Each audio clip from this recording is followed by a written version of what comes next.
आपलं संपूर्ण, ज्याला मी म्हणतो मी माझी मतं, मला माय लाईक्स अँड डिसलाईक्स, हे लहान असल्यापासून आपला मेंदू आपल्याला न विचारता शिकत गेला आहे की असं जे आहे हेच योग्य आहे. लहान असताना आईने जर वडिलांना आपल्याला बोलताना बघितलं, प्रत्युत्तर देताना, तर असंच उत्तर द्यायचं असतं. वडील जर दारू पिऊन घरी आल्यानंतर आपल्या आईला मारझोड करतायत तर हेच योग्य आहे, असं प्रत्येक गोष्ट आपला ब्रेन शिकत शिकत मोठा झालेला आहे. आणि 35व्या वर्षी आपली बाटली सील झाली आणि आपण म्हणतो this is my temperament, this is my personality, these are my likes and dislikes. हे आपण बाहेरनं मिळवलेलं आहे. सो बाहेरनं मिळवलेलं टॉपल कसं करायचं, जे चुकीचं आहे, हे सगळं ज्ञान ज्ञानेश्वरीत दिलेलं आहे. सो ज्ञानेश्वरीची एकतरी ओवी अनुभवावी म्हणजे नेमकं काय? व्यासोच्छिष्टम जगत सर्वम, बस हे आपलं एक ब्रीदवाक्य झालेलं आहे. जनरल लूजली आम्ही ते टाकतोय, सिनियर पिढी आम्हाला ऐकवत आली.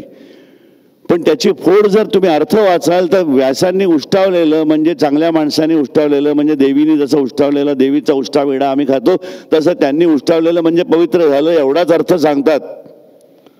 वीची आस ही व्यास आहे. तुथ म्हणजे वर, तचा च झालेला आहे, त्यानंतर तो चलित तत्वात आलाय. आणि मग ते सगळं काही इष्ट म्हणजे योग्य, माझ्या कल्याणाचं, माझ्या बॉडीमध्ये येऊ दे, तिन्ही तत्वामध्ये लोकत्रय. So power of creation, power of maintenance and power of transmutation, अखंड रिसायकलिंग रिसायकलिंग रिसायकलिंग रिसायकलिंग, हेच मलाच करता यावं. हे एवढं सगळं फक्त व्यासोच्छिष्टम हे एका शब्दामध्ये. ईशन तत्व, ईश्वर, वर शब्द उलटा केला की तो र वर म्हणजे sound energy. How to use the sound energy, त्याचं मॅक्झिमम पोटेन्शियल ज्याला कळलं तो आहे ईश्वर. सो ह्या ज्ञानाची ईश्वरी म्हणजे ज्ञानेश्वरी. त्याचा अर्थ कळून तो श्वासामधनं आतमध्ये कसा डाउनलोड मारायचा त्याला म्हणतात सार्थ ज्ञानेश्वरी. आपल्याला सगळ्यांना माहिती आहे मेडिकल सायन्समुळे दर क्षणाला हजारो लाखो पेशी मरत आहेत आणि पुन्हा तेवढ्याच जन्माला येत आहेत. जोवर तेवढ्याच जन्माला येत आहेत तोवर आपली हेल्थ चांगली आहे. पण मेलेले जास्त आणि जन्माला येणारे कमी म्हणजे वार्धक्य आणि म्हातारपण चालू झालं. सो हा जो आहे अनाबॉलिझम कॅटाबॉलिझम, हा इक्विव्हॅलंट ठेवणं, ज्याला म्हणतात सुखदुःखे समयकृत्वा, ज्याला म्हणतात समचरणावरचा विठ्ठल, ही ॲक्च्युअली बॉडीमधली ॲक्टिव्हिटी आहे, मेटाबॉलिक ॲक्टिव्हिटी आहे. अनाबॉलिझम कॅटाबॉलिझम, ज्याला म्हणतात सूर्य आणि चंद्र, ज्याला म्हणतात कॉन्ट्रॅक्शन रिलॅक्सेशन, ज्याला म्हणतात सिम्पॅथेटिक पॅरासिम्पॅथेटिक, ज्याला म्हणतात सूर्यनाडी चंद्रनाडी, त्यांच्यामध्ये असणारी सुषुम्ना, ह्याला म्हणतात जाणीव, ज्याला म्हणतात हो ना हो के बीच में साहब समा है, याला म्हणतात परम शांती.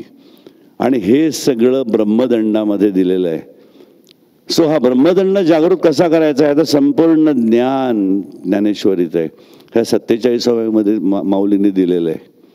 सो निसर्गाने उगीच आईच्या पोटात असताना बेंबीला नाळ जोडली, इथं का नाही जोडली, इथं नाकाला कानाला का नाही जोडली. आणि राम अनेक वेळेला आला आणि मेला, कृष्ण आले आणि गेले काळाच्या ओघामध्ये, पण हनुमंत का राहिला तर हनुमंताचा जन्मच मुळात नारदानं जे वीर्य ओतलं ते कानामध्ये ओतलंय, ज्याला मणिकर्णिका स्नान म्हणतात.